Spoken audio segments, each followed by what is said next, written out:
నేడు AP cabinet సమావేశం, ఎన్నికల హామీల అమలుపై ప్రధాన చర్చ. మధ్యాహ్నం ఢిల్లీకి వెళ్లనున్న చంద్రబాబు, ప్రధాని మోదీ సహా పలువురు కేంద్ర మంత్రులతో సమావేశం. భూముల రీసర్వే నిలిపివేత, రైతులు కావాలంటేనే సర్వే అన్న సీఎం చంద్రబాబు. తెలంగాణలో రుణమాఫీకి మార్గదర్శకాలు జారీ. జయలలిత మరణంపై CBI investigation petition. Euro football ఫైనల్లో ఇంగ్లాండ్పై స్పెయిన్ సంచలన విజయం. రిపబ్లికన్ పార్టీ ఉపాధ్యక్ష అభ్యర్థి జేమ్స్ డేవిడ్ వాన్స్ భార్య ఉషా చిలుకూరికి ఏపీ మూలాలు. బంగాళాఖాతంలో అల్పపీడనం, రేపటి నుంచి జోరు వానలు.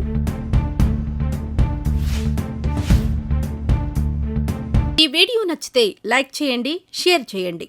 మరింత సమాచారం కొరకు మా ఛానల్ను సబ్స్క్రైబ్ చేయండి.